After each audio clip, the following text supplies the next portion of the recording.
NERDSoul. Oh yeah, late ill kid at OneYoungsta, hold it down, bring that street geek and nerd soul. Like, comment, subscribe, hit the bell, and let's go for another episode of That's Right Thumbnails. We talk about that animation, and we got some good stuff coming. Now, I ain't by myself. Nah, I got the one and only Gift in the house. What's up, man? Yo, what's really good? It's really good to be back, man. It's really good. I miss being on the show. I'm ready to have some good conversation. Yeah, I was thinking about Captain Laserhawk, which we're talking about today, full spoilers and all that. But I was like, you know what? I ain't talked to Gift in a minute. Like we've sort of talked about Loki, sort of, but like we haven't been on to like really break down the show. And this is an interesting show. This is a show that I'm like, you know what? Let's see what we got. So I'm gonna open it up with this. Once you finish watching the final, episode, the credits roll and you see that little post credit.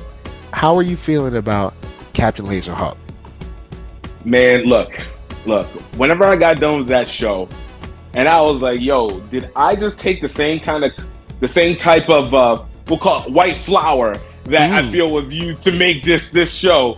And I realized I was like, yo, this was legit, even with the post credit, and I'm excited to see what's gonna end up happening next because, what is the end when it all comes down to it? What does the end actually mean?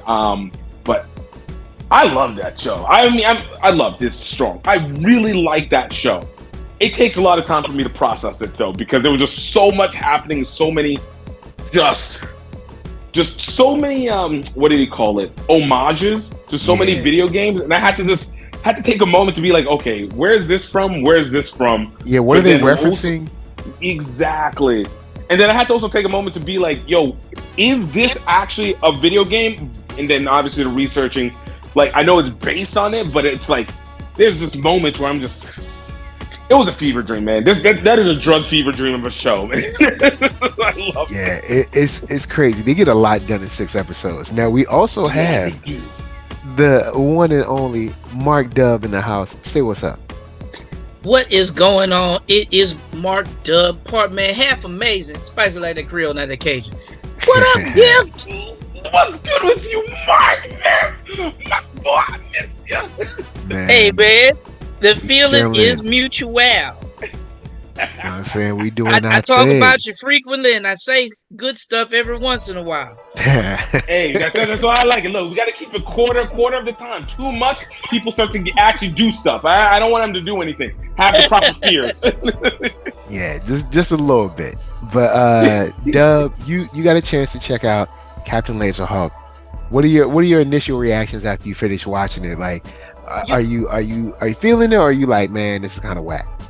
No, you know what? I didn't expect to like it as much as I did. Like it like Gift said, it hit a lot of homages. I was like, is that Dick Dug? Is that Bomberman?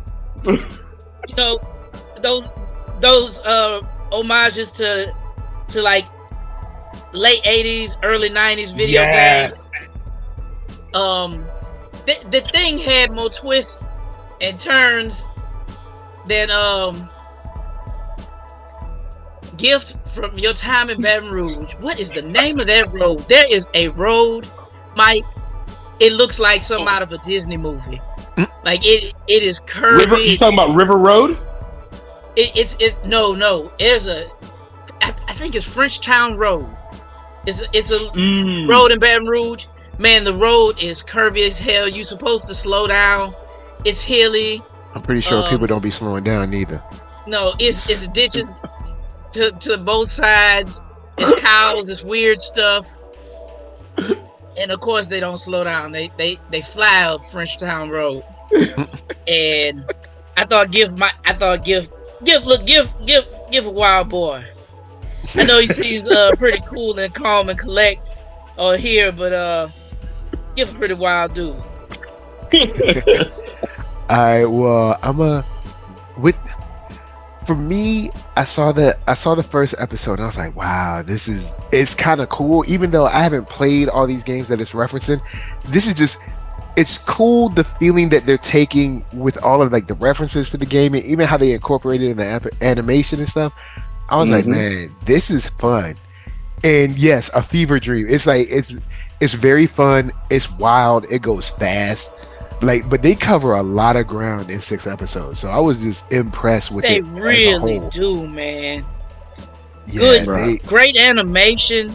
Like like they reference all these games, and the animation is on point. And like it put me back because I played those games. I was something of a gamer then. And that I was arcade like, life.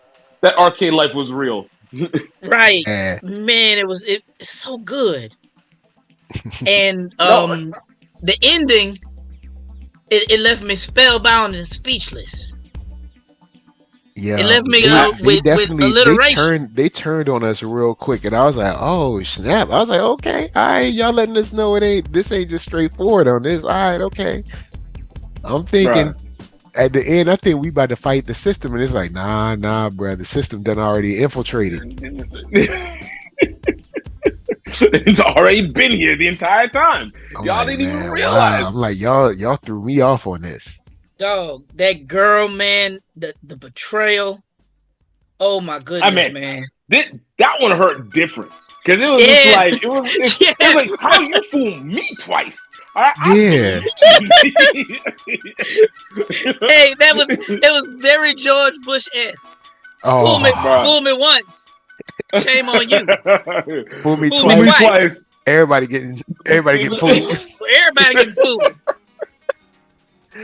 All right, you know what? Let's go in and talk about what is it? The Warden, aka Sarah, aka the betrayer, aka all of that. Sarah, when we meet Sarah, she seemed to be like that straightforward character that's like, oh, okay, she's the mean kind of Warden / like Amanda Waller type character. I was about to say Amanda Waller. Yeah, the first time. This is all she is, and she's gonna play it sort of in a one-dimensional way. But after seeing her backstory and then seeing the way she turns, well, I mean, I guess she didn't turn. She never turned. She pretended to turn, but seeing the way she like betrayed Captain Laserhawk and even their friend, or I guess sort of like her dad's old friend, like it really showed the range in the writing and how they were able to keep those cards like close to the vest to the very end. Bro, they got me. They got me, and like Gift said, man, I always say like Gift said, because Give a wild brother, man, but he's a very righteous brother. A very righteous brother.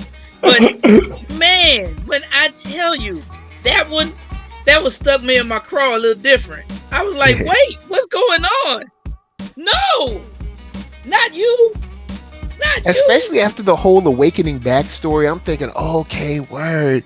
You know what I'm saying? She felt a certain way about her dad. She was kind of indoctrinated. And she's turning around.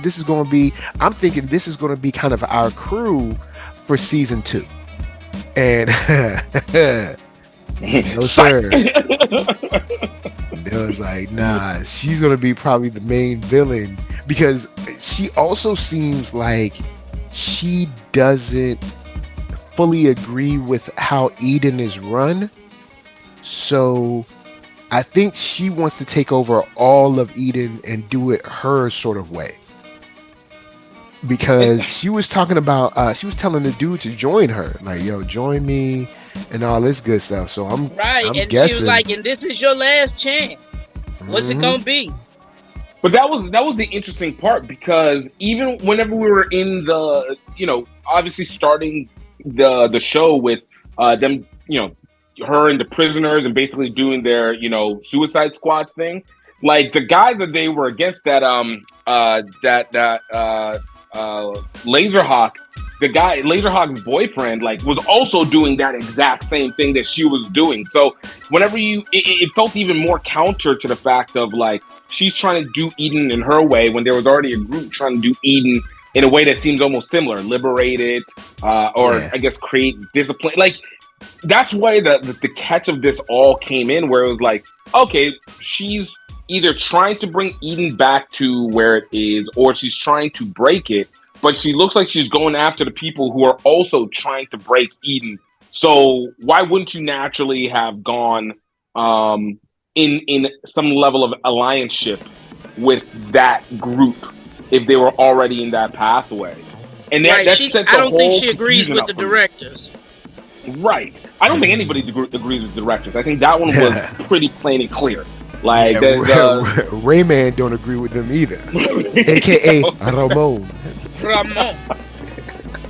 Bro, every time Rayman comes up, I'm keep going like, you're not batteries. You are not batteries. Yo, or what man. He was not, like, he was not playing. Matter of fact, let's holler at Rayman for a second, because Rayman was actually kind of deep, like the way they play his story, because there are a lot of people, you know, depending on the society you in, there's a lot of people that believe, and I mean, I guess rightfully so, because the system tells you, you know, be a good little boy and you'll get everything. The reason the other ones don't get everything is because they're just not good. You're better than they are because you're special. And he found out that, nah, bruh, you can get your wake up call too. Like, yeah, like, I mean, Red said, you know, like filthy alien scum or something like that. Mm-hmm. He was like, excuse me, do you want to reword that, or interdimensional alien scum? Interdimensional alien. He said, I said what I said. Yo, when he went off, bruh, I was like, I understand where that come from. I understand where that come from. But Rayman, he was trying to do it. You know, he was trying to do it the way they say you have to do it. You know what I'm saying? It's interesting because you're right, and it's also like you see it into two ways. In one hand, it's like Rayman definitely has a justification for why he believes what he did. He was a refugee, interdimensional refugee. Yep. He was bullied.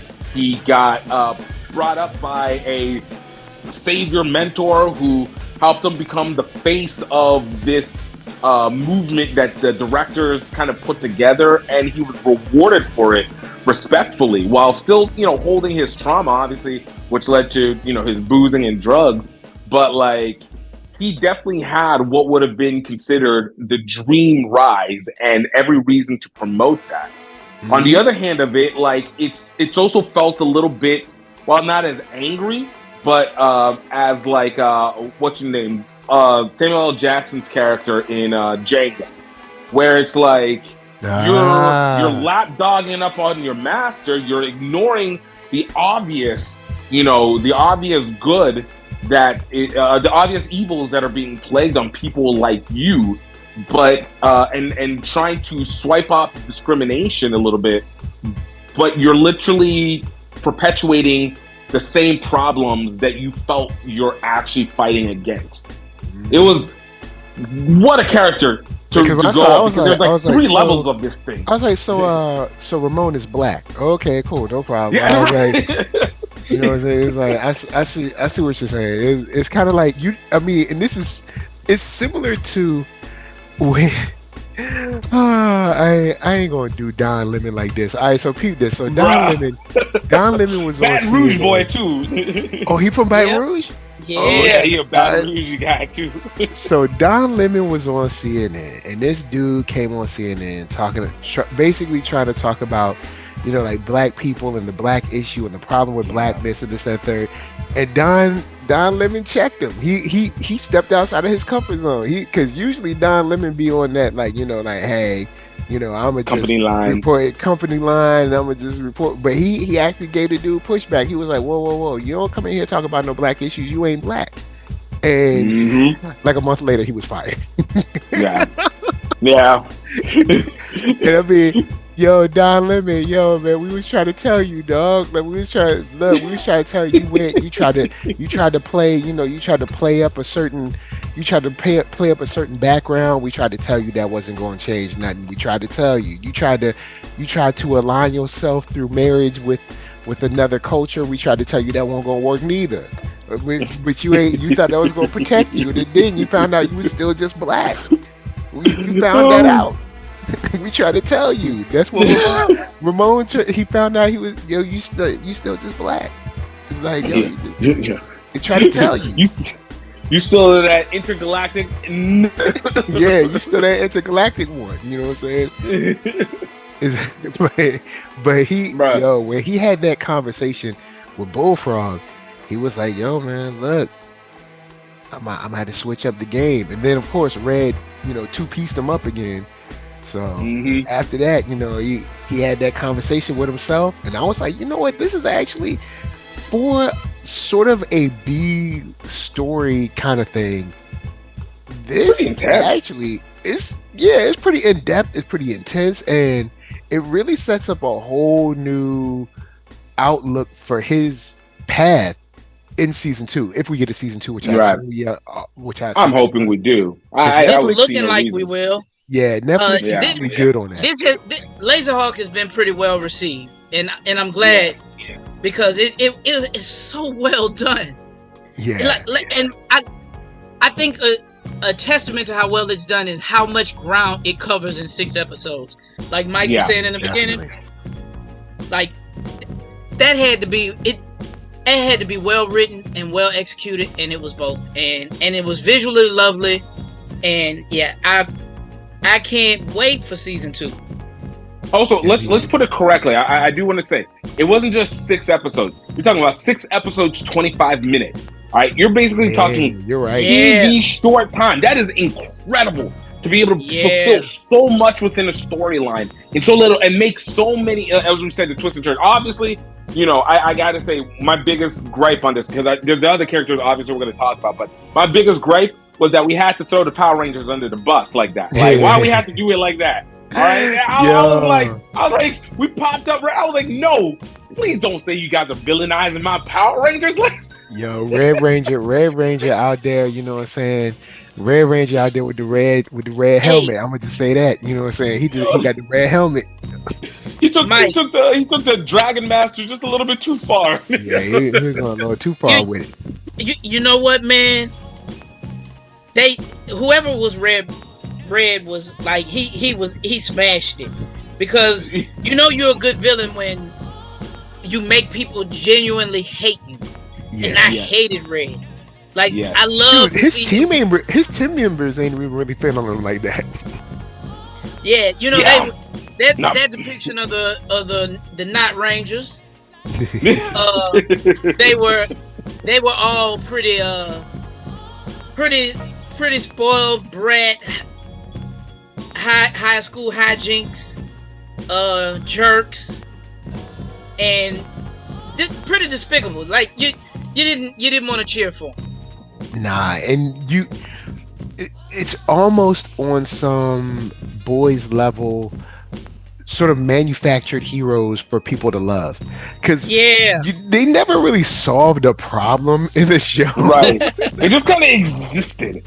They just existed. They were like symbols for people to believe in, but they didn't really solve a problem. They didn't stop. What was the boyfriend's name? Alex.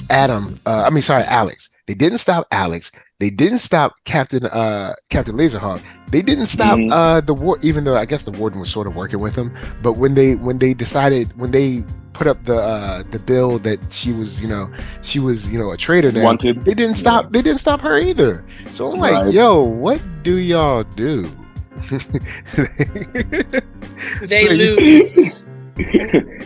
Hey, look, man, you got to have a symbol of hope. And that's all they are. A symbol, not an effective, not an execution. Simply, you exist to exist. And you're multi-cloud. Oh, God, why are you guys making me have to try and be against my Rangers again? All right? I got it. It's like, we love the Rangers, but these guys, man. That's why I called them the Not Rangers, because they're not Rangers. Nah, not at all. they're a poetic device, man. A literary tool at best. Oh man, at best. Now, before we talk about some more people, I did want to drop in a little comment for your boy Ramon. But your boy Ramon, even though he got fired, he was still living good. That's all I'm gonna say. You know what I'm saying? He got fired, but he was still living good. You know what I'm saying? He Man said I got fired on my day off. Yo, I had to pause it. I was like, hold up, what? Because like the shot happened so fast. I'm thinking he's like at a table. I mean, he had a table. He was. He's at a table, all right. I was like, hold up, what? What did I see? I was like, wow. I paused it. I was like, wow. Rayman is out here. He out here wilding. Man, he out there living to the fullest, I guess. To quote the Hot Boys, he was getting his nose right. You heard me? I mean, and Shorty was like, wow, Rayman. Surprising. Never expected that. Bro, the show delivered so many surprising things. Like, and Rayman, like his Ramon, his becoming conscious of what was really going on. It was refreshing. Like to see the turn, even to see the struggle with it. He was like, no, I just want to live my life. I want to be comfortable, but there was a part of him that was like, no, justice has to be served. Yeah. Like the dang directors were about to end me. Yo. They AI'd me to try and get rid of me. Bruh, the way they AI'd him, he's like, hold up, is this live? Dude, that was the moment too. I was like, wait, is there two of them? Did they pre-tape? I was like, I got lost too. Which again speaks very well to the way that the storytelling, and like you said, the cut was, because you took all that, Rayman, going off and having this tirade and going to see, I think this was after Bullfrog, right? Yeah. Or he talked this is before Bullfrog, but yeah. So after he went off and he started getting like introverted, and then you see the news with them telling about the traitors, you're like, dang, Rayman, you just didn't learn your lesson. Totally didn't see him on the couch be like, wait, is this live? And you're like, wait, what just happened right now? Wait, hold on. You didn't record this? It's like, hold on. So this isn't you? Yo, this ain't you? Oh, bro, I could like you again. Bro, I was about to give up on you. But I will, with that said, his awakening from Bullfrog is a character that, from the trailer, I was just like, kind of like the gimmicky short character, and I ended up really digging Bullfrog, man. The dude has a code. You know what? I gotta. My brother Coop is not in the building. I gotta give it up to Coop, because as Coop was late jumping on, but once he jumped on, he started binging it because he couldn't stop watching it. And he was hitting me, and he was like, "Bruh, Bullfrog is my favorite character." Yeah, I was like, "Yeah, I think I like Bullfrog too, bruh." He was like, "No, Bullfrog is dope, man." He said, "I love the way he said assassin." Yeah. And I dig that too, man. And he was like, "I live by the code of the assassin." And he broke it down to Rayman like mad easy. He didn't stutter. It was just like, hey man, look, you should have been mad. Why shouldn't you be? You know what I'm saying? He disrespected you, and it was racist what he did. You should have been mad. He was like, but then when Rayman went into his story, he was like, you ain't gotta justify nothing to me, dog. I got it. I'm cool. like even in a jail cell, also when he went down to the antenna to blow up the antenna or whatever that was making everybody go crazy. Yeah. Like, whenever it seems like he's down and out, he doesn't panic. He's just like, all right, man, look, now I'm gonna have to beat y'all down. You know what I'm saying? He's like, look, or even in the jail cell, he was just like, hey, this how it is. Like when they asked him, do you regret anything? He said, I regret not being there for my friends. That's it. He wasn't like, oh, please don't kill me. Yo, Bullfrog. Hey man, Bullfrog no was more of a man than any biped in the movie. Hey man, that dude, that Bullfrog is a different level beast. Wait, are we getting a chance to not talk about all of them? Because the Suicide Squad in general needs to have its own conversation right there. Yeah. Oh, that's what I'm about to lead into right now. Matter of fact, let's go on and talk about the Suicide Squad, because you have we got Pey'j, we have Jade, we did have Cody for 2 seconds. Yeah, that fool. Right. That was. I mean, we had him for 2 seconds. But, yo, Bullfrog said, I regret not being there for my comrades, even that idiot Cody. He was like, even the dum-dum. Man. But I did like their mission, and even the way they played in the animation or their mission that they went on, because you get Jade's supposed to be the femme fatale, right? You see like the video game kind of like RPG thing come up. Yep.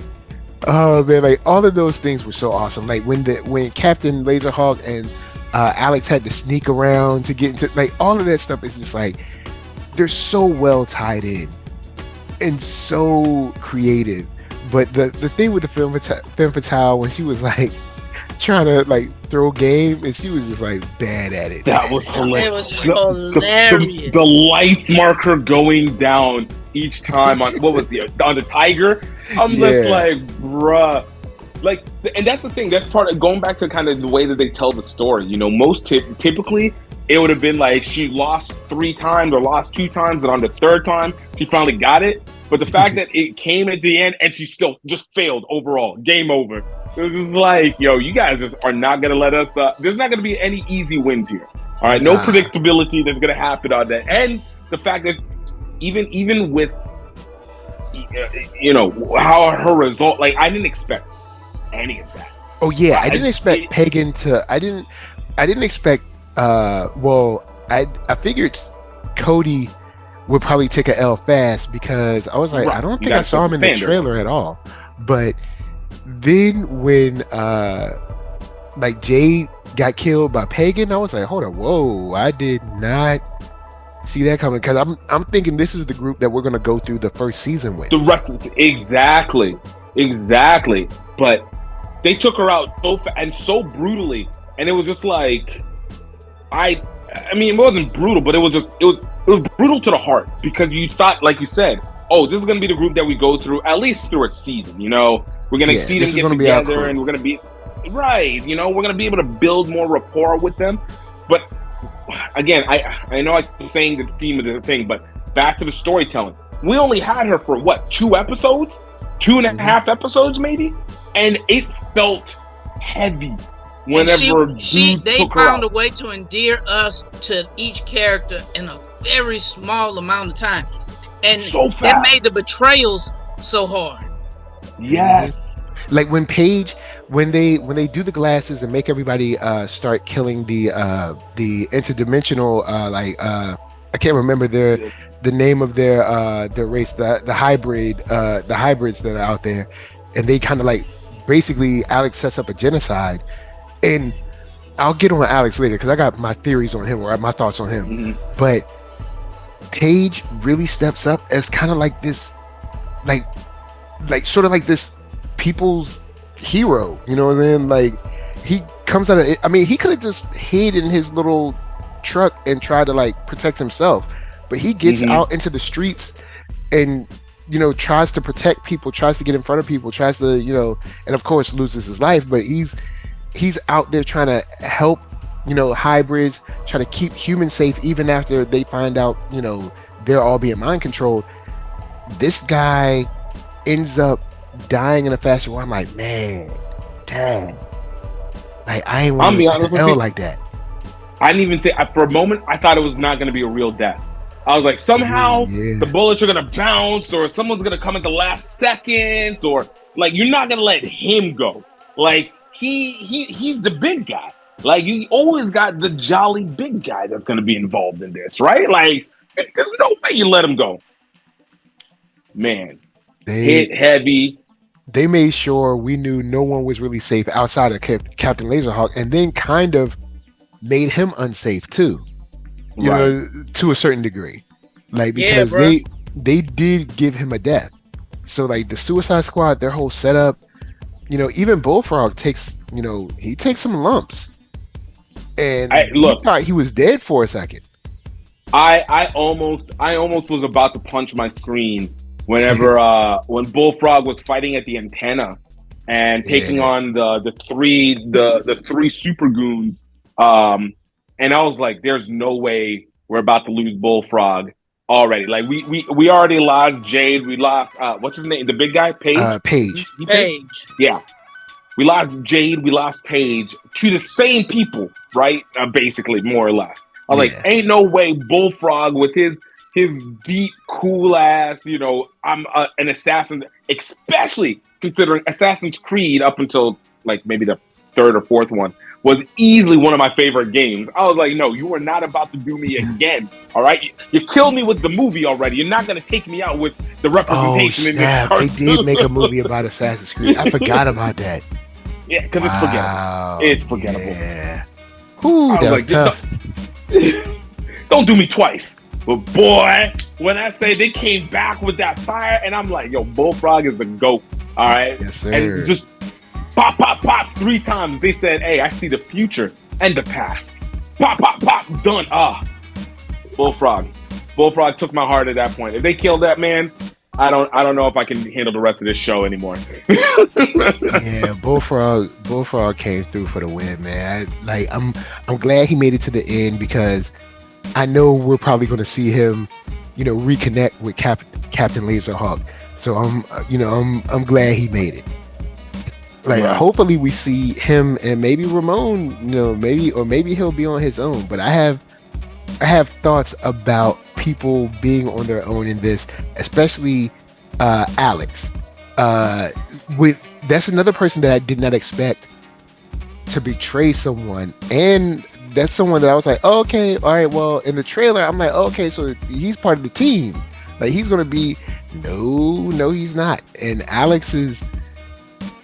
Well, Alex is not really Captain Laserhawk's boyfriend. Alex is using him. So Alex, he's not. He's in my opinion. And let me know what you guys think. Mark Dub, feel free to let me know if I might be off base. But it seems like Alex is just an anarchist. It doesn't really seem like he even wants to fix anything. Like even when he talked about the mind control thing, he was like, look, you know what I mean, hey, it's done now. You know, now that you know people, like, blood has been shed. It's almost like he just wanted to start something. Even bringing the giant, like, kaiju rats. Yeah. It just seems like he's an anarchist and not Those really look there. Like kaiju Nutra rats. Exactly. Like, it didn't seem like he's really there to try to, like, maybe save the system or, you know, I guess bring justice. It just seems like he just wants to, like, in Batman Begins, I think, just watch the world burn, or Batman or Dark Knight or whatever. Like, he just wants to burn it all down. But I don't think he really has a plan besides just burning everything down. And Mark, you know, if you could say, you know, no, but I think he did have a plan, but I don't think he ever assumed his plan was set to involve him. So I think he has more of what's the best way of putting it? It almost feels like Bane from Batman. And I know they're trying to make it seem like more Joker, but I feel like it's Bane from Batman. You have a legitimate purpose. You have your lead. You want to get an outcome, but you know that the outcome has nothing to do with you. This is where you make yourself look like the martyr. So with Bane, it's this whole South America, you know, protect whatever the species, and which is why, you know, poison ivy association. With Alex, I think it was the same thing. I know that Eden is rotten. I know that the people who have real big impact in Eden are also rotten, but I have to work with them to be able to get through them. So, you know, he's working with, he's working with the gang leader, you know, and then takes that dude or lets that guy get taken out. Because Yo. in the end, it's not about him. You know? Yo, Pagan was like, baby. He was like, boy. He's like, boy, Here's bye. your gun. Yo, man, that was funny. That was hilarious. And that's the thing. That's what I think it is. It's just like, I'm trying to get to this top part and make the biggest impact I can. But it has to start with just burning everything to the ground and then rising it back up, which I think is a theme that every one of the villains, whether it was the Warden, whether it is the black dude, whether it was Alex, it's always, we need to burn this whole thing down so that we can bring it back up into fruition and action. And we see that a little bit even whenever he's talking with the tigers and the other hybrids that are in work. It's like, yeah, we want to. You want to get together? Do you want to do this right? Do you want to take over your elitist overlords? Well, let's go, F some stuff up. And I think a lot of that, which he even said whenever he put the glasses stuff, like the issue wasn't, I want those people in the glasses to destroy the hybrids. It was, I'm trying to create a civil war. Because once those people in the glasses, are off the hypnosis, those hybrids are going to know exactly what happened, and vengeance is going to happen, and I expect them to go and subsequently destroy each other so we can start all over again. Yeah, because to a certain degree, the people with the glasses are sort of innocent, even though there is an underlying, like, maybe resentment at best. Yeah. You know what I'm saying? Or at least for hybrids. So I mean, you have them using their venom to make soda and stuff like that, or whatever it is. Right. They're basically being just used as tools by the greater Eden society. So there's already like a underlying resentment there. So even though, from a hybrid perspective, even though you're essentially innocent in this because your mind was controlled, that doesn't change how you kind of look at us societally anyway. So since you already kind of have a disdain for us and you did this, I'm justified in striking back. And you see that almost immediately. Once the glasses are turned off, the hybrids was like, it's our turn. Right. And I mean, rightfully so. So it's just this and I mean, Alex is looking at this like, see, it's over now. It's already what's done is done. I totally agree with you. I think he's an anarchist, and his solution to fixing the system, let's unleash hybrid super neutral rats and let them chew up everything and reboot society. That's how he wanted to reboot society. Yo, okay. I will say this: the Rangers fixed that situation. There they go. So you got one. The Rangers did solve that, because I remember they showed the news thing that the Rangers did solve that, because that's when the Red Ranger said he talked about. He said the interdimensional scum. So that they did solve one problem. I do want to give a shout out to the backstories that we get, because when we open up the show, we see Marcus Halloway, and after we kind of like leave him, we don't see him for a while, but in the backstory that we get for him kind of, I guess, saving Sarah's dad, and then subsequently her, but even though she snitched on him, he was actually working sort of for the people, and see what he went through in jail, even how they run like that whole taxi system, which is crazy. Like, I mean, shouts to Crazy Taxi, or the Crazy Taxi sort of game. Oh my god. Even though I think that was a Sega game, but I mean a similar type game. Yeah. But that, forcing inmates to do that under threat of like, electricity or whatever, or electrical punishment or whatever, like that was crazy. And to know that he went through that for years. So seeing that he's out, it's like, he's got a axe to grind, but knowing that background shows like how tied in Sarah is, because before that we were just like, oh, Sarah's just like, she's, you know, villain A, you know, or villain B. And now it gave her a more rooted, you know, sort of existence in this story. And Marcus, yo, I got to give it to him, because I don't know of many people that could like take that for years. I mean, he became old and gray under that stuff. Dude, that was torture even just to watch. Like I was feeling the panic every time like he didn't make it to the circle, because you already know whenever you're in the game, whenever you're playing that game. And you're right, I don't remember the exact game it is, but I remember playing the game similar like that, where you're just like, bro, I just got to get there. Like you're within seconds. And I even think one time he actually made it into the ring within the second, but it still counted against him, so he got shot. So it's just like, to do that over and over, like that is feels even more inhumane. That was so torturous, man. Than what would be a conventional torture. Yeah, it felt. You have no control on yourself too. Yeah, man, that was crazy, man. That was wild. Another thing I want to touch on that was cool, even though we have a whole bunch of video game elements in this, one of the most affectionate of the video game elements that I enjoyed was, I think it was episode 5, where we got the sort of Sega CD, you know, video, kind of like the Genesis. That's why I said straight arcade. Wait, whenever they were inside the fake prison, right? When they were in the VR prison, and you could see like their real sort of like live action, sort of, because that's where we were going with like Sega CD, 3DO, stuff like that. Oh, shouts to 3DO, like where is that at? Like, but like those kind of graphics where you had there was an Alien vs Predator game that was sort of like that.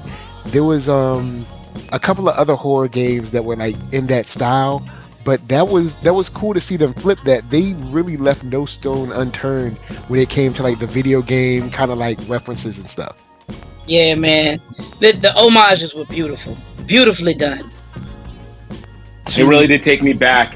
Like, I think even some of that, it reminded me of I know it's not exactly the same, but it's that, again, that cruising world flat 3D element. Like, I was just like, dude, I keep saying, it just reminded me of going back into the mall, in the arcade, especially on the fighter games, and then you have those type of characters, that type of version of the characters, kind of walking around in the background. Ah, man, it was nostalgic. It was nostalgic. Yeah, the Sega CD of that part was just awesome. So shouts out to them on that one as well. We've like covered a lot because this show covers a lot, but I did want to get our thoughts of our main hero, because I wanted to save him for last. The main hero of this is Captain Laserhawk. He's a troubled guy. You know, he has a service record. He's gone through, you know, struggle and strife. But when we meet him, he's definitely, you know, I guess you could say a terrorist / freedom fighter kind of guy. And that man, he's just angry and wants to get on a mission. Like, he's like, yo, you tortured me and you transformed my body and you tried to own me, and now I'm out and I'm here to now F up your life forever. Yeah, and from the beginning to the end, you see him not give up. Like, it's almost like that hate-fueled rage that keeps him alive. Mm-hmm. And it's like literally at the end of the movie, when he's facing Red and the Turbo Night Rangers. You know, Sam, what was that her name? Sam? Sarah. Sarah's like, she was saying to Marcus, even now his body ought to be breaking down from the virus.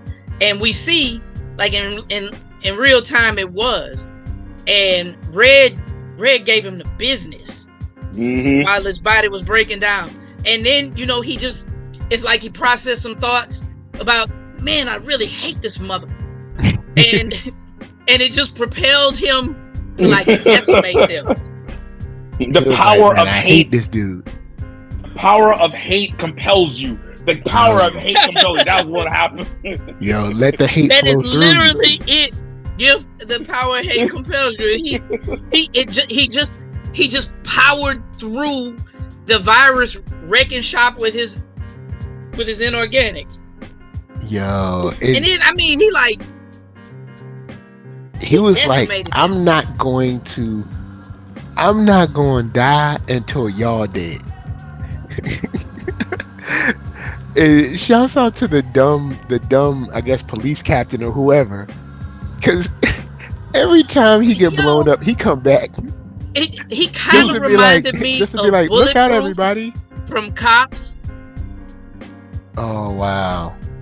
He kind of reminded me of Bulletproof from Cops, but far less cool. He's yeah, like far less cool.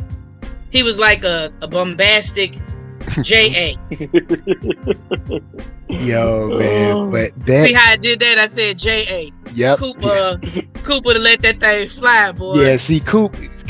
Thank you, Mark. You know what I'm saying? Because Dub knows we on a family show. You know what I'm saying? We don't try to be like cursing and acting crazy. You know, Coop. We still try to get Coop turning his life around. You know what I'm saying? Coop, we still working on Coop. But some causes need to be lost, brother. Some causes need to be lost. Hey, look, with Coop. Sorry for the shade when you listen to this, because I know he's gonna listen. He might not, man. Coop might not listen to this. He might. No, Coop's gonna listen. Coop's gonna listen because Coop really wanted to be here. Coop loved Laserhawk.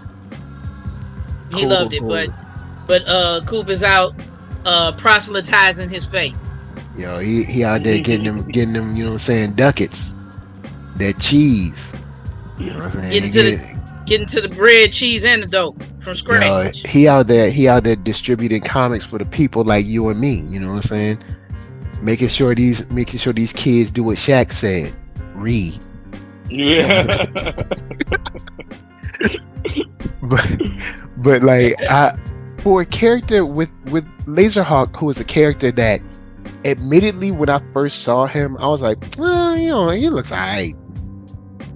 After seeing him in action, I actually kind of dig him, and I hope that he gets a cool upgrade in the continue.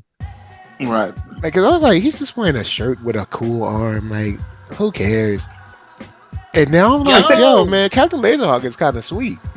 Yo, I think what helped. I was gonna say, I think what helped is whenever we got to see like who he would be as a person when they were in the virtual prison. Yeah. And I think that one like helped kind of revitalize how his original look goes, because you're like, oh, okay, I see what you guys are going for here. All right, that's kind of badass. And then it just, I don't know, it worked. That maybe it might have just been me, but I think that part was like, because I was the same. I was like, okay, this is kind of a face for us to follow, but I don't find him to be that dynamic in anything that he does. And then, boom, you had that, and you're like, okay, I got you. That was also a sad scene when he was with Alex. He was like, when they were like looking at this like sunset or whatever, he was like, "This is all I wanted, man. Like I didn't want to shoot and fight and do all that. I just wanted to like chill."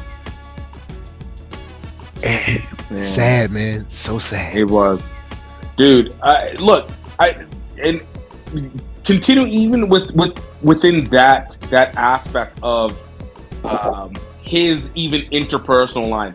I gotta give a lot of credit to this, because I know a lot of people joked about this in the 80s, especially whenever it was with the super buff heroes of the 80s cartoons. But like, we always, especially with things like He-Man, we were like, yo, there is low-key a bunch of homoeroticism inside this.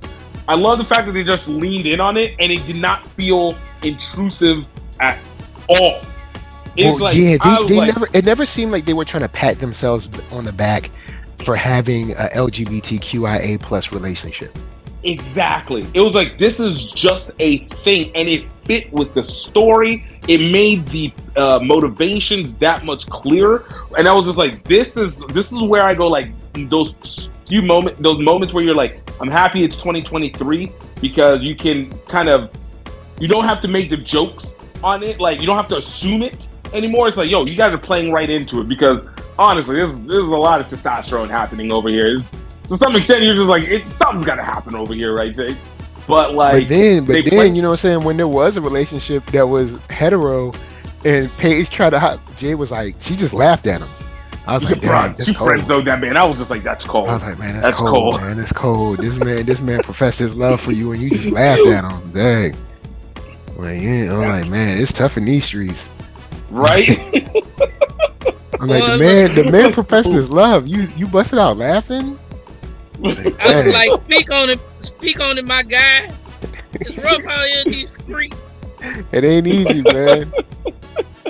But Captain Laserhawk, we get awesome fight scenes with the Rangers sort of twice. We get a shootout. We get him shooting Alex like straight. He does not miss no words with that one. And even at the end, when like he said he won't no sucker. When he was with Sarah, he was like, oh, by the way, good night or whatever. And he hit the button to blow his head up. Like that, man, even though it didn't take her out, which she is a top-notch cyborg, boy. Because that is, I mean, look, her dad. We had already seen the foreshadowing, not even foreshadowing, like the early days. Whenever she was telling her dad, like, yeah, I'm gonna get these cybernetic implants, and his dad was like, no, don't do it. I mean, yeah. I guess it was only natural she would go full Darth Vader on it. She did not get implants, bro. She got a full overhaul, bruh. That was sad too. I was surprised when I saw like the full all out, like when she came back and her whole body. I was like, "Dag!" So you went all in.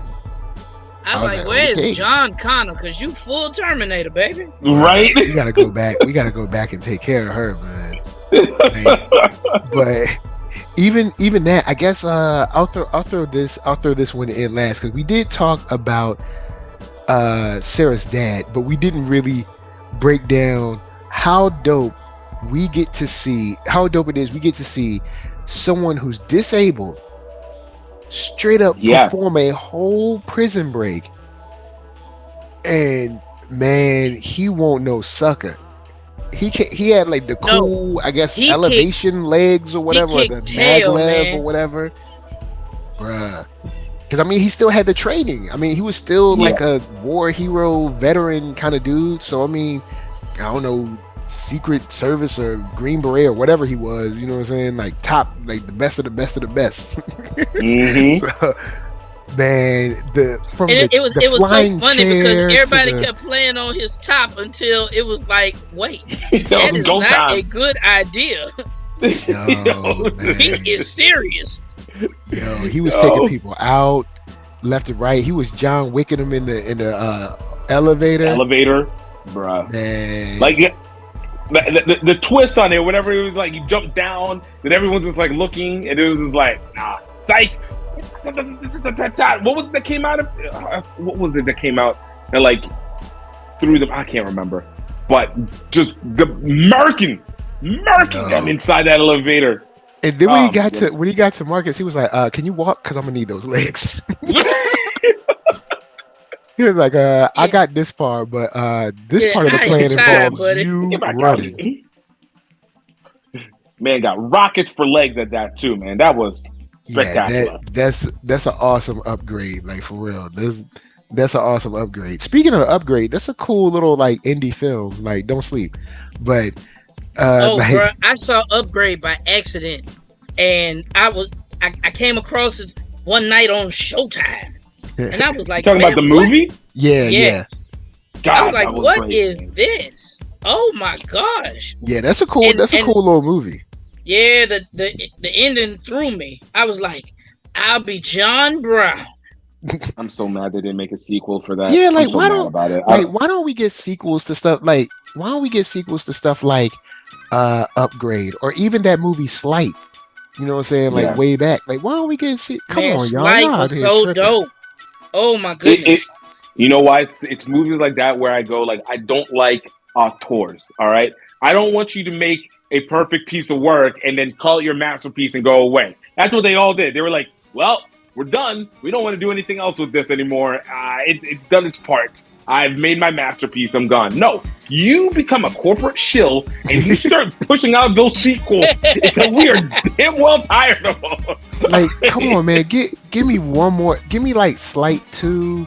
Give me Like, Upgrade right. 2. Like, or like give me Upgraded or something like did you know, I like, something tell like that. you I was done yet? Right. It's like you just gonna give us this one cool movie and that's it. I'm in nerves. Texas de Brazil. My card is still on green, sir. Bring more of Did I those say- delicious fatty meat. Look, I I know never one said the thing. wheel should stop. I know one thing. You better check before you take somebody to Texas de Brazil because they might not like Texas de Brazil. Hey, man. If you I can't, can't go. I cannot go to Texas de if Brazil. you can't go to Texas de Brazil, I don't know what to say. That is Bruh. marvelous. And it ain't cheap. Yo, it's not cheap, but they got they come through like, man, back when the brother was eating that red meat, that bacon wrap filet mignon was on point. Like I ain't going front. Like don't front. You know what I'm saying? Them lamb chops they bring to the table, and they fresh. You know what I'm saying? But back to the show. I'm gonna throw it to Gift. We've been talking about this all day, guys. Jump down in the comments, holler at us, tell us your favorite parts. Gift, what's your final thoughts on Captain Laserhawk, and where can they find you? All right. So with this one, I mean, look, I think they did definitely have a banger, especially with this whole bring back the 80s style programming with the modern overlay touch. I think we saw that with even the He-Man, and I think we've seen it with a bunch of other ones, Castlevania, stuff like that. That 80s overlay. So I love that they're going to continue. They're doing that, and I hope even this guy, who's really Kevin Feigeing this version of recreating these animated homage shows. This one, man, I don't know where they're gonna go with it because I don't know exactly what we'll find in terms of destroying Eden in a way that will be a parody while also simultaneously telling us a message. But I'm looking forward to what they provide for that, because whenever you have a show that's unpredictable but also is connecting like this, the best thing that you could say is that it can go in any direction and probably will do well. But it also makes me a little scared because this could also be the peak that it could do. So needless to say, I definitely recommend that everybody should at least take a chance to watch it, get it through at least 2 episodes. If you smoke, go do your thing. If you don't, like me, hey man, it's gonna feel like you did. So, and of course, where you can find me, since I'm trying to bring things a little bit more personal and then extend people out to the respective places, you can find me on X at Egbelu, on Instagram at GiftTime, and then on TikTok at GiftTime Rugby. And you'll basically be able to see what I'm doing within rugby and the food world and extend it out. Oh, and of course Threads, because now they're actually promoting Threads on Instagram. So Gift Egbelu, Gift Time on Threads as well too, because we want to get that reach eventually. Yeah, Threads is alright. It's basically Facebook being like, we see a little weakness over at the Twitter house. So we see a little weakness over there. So we got some beef with them. So let's see what we can do. All right, Mark Dub, final thoughts. Where can they find you? Well, y'all, I have been singing its praise since I finished it. I thought Laserhawk was just marvelous. All the callbacks to the 80s and early 90s cartoons and stuff, and pop culture. Like I said, man, I think that guy was a rip off of a bad Bulletproof. I loved Cops. Dang, man, Cops was sweet though. Cops was sweet. Like I think it only had like 1 season, but it was sweet. It was, man. It should have had more. This series, it should not, don't mess this up, Netflix. You got to win it with this one, man. Go ahead and give us our season 2. We deserve it. Don't sleep, y'all. Don't sleep. You gave us so many twists and turns. You actually hurt my feelings a couple times. So I deserve a season 2. Deserve a season 2. That's what I'm talking about. That's right. This is Mark Dub just being very selfish. I deserve a season 2. You made me clutch my pearls. far too many times to leave me to leave me like this. You had me singing old standards from the '60s. You got me going in circles. Okay, that's enough of that. Y'all can find me. I'm Mark Dub on IG. I'm Mark Dub 44 on X. I need to jump on Threads apparently, so I'll probably be Mark Dub. If I can get Mark Dub, if ain't you don't nobody have to get jumped anything. on that thing already. It's just your Instagram name. Threads is just your Instagram name directly. Boom to boom. Yep. Yeah. You don't even have to go find new followers. Thing, it's just straight loaded in. Immediately connected. Awesome. Yeah, man. It's nice. It's nice. It's nice to have a place where you can put gifts and all that stuff because, you know, IG, you know, even though it seems like I'm like, y'all couldn't just put this on IG, but I was just like, I get it. You know what I'm saying? I guess I was like, you know, I'm pretty sure all of the coding that goes into that, probably trying to put Threads on top of it was probably just like, nah, bro, don't even try it. So it's nice to have something where it's like, it's not Twitter, but it still functions in that way. Yeah, but it's not Twitter yet. Like it's not X yet. X has done a better job in giving us searchability. Threads hopefully will get to that point, but I mean, the ability to just find information on X, I can't. I be hating X sometimes, but I also be loving its griminess and makes Threads difficult to fully integrate in. You know. Yeah, Twitter, man. No, I ain't gonna go there. I ain't going there. You know what I'm saying? Right? It's painful. It's a masochistic process. Yeah. Anyway, guys, my final thoughts is more, please. Thank you, Netflix.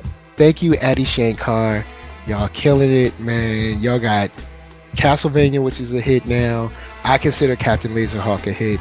And I know they got Onimusha coming and they have Devil May Cry coming, so I'm expecting those to be very good as well. So, man, Onimusha looks like it's gonna be a monster, man. Yeah, and with Netflix doing their anime thing, yes, I don't like all of their stuff, but they got some solid stuff, man, for real. They got some solid shows. Tomorrow I'll be talking about Pluto because I started that.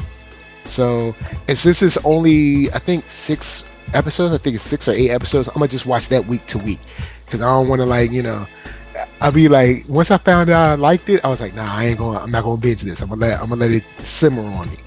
So, okay. But with that said, NERDSoul, Facebook, Instagram, Twitter, TikTok, podcast, all that jazz. Until the next time that you have to fight against a neo-fascistic regime while also trying to make sure that you do not get hacked by a crazy warden that wants to use you as a pawn. This is from us to you saying peace. Peace.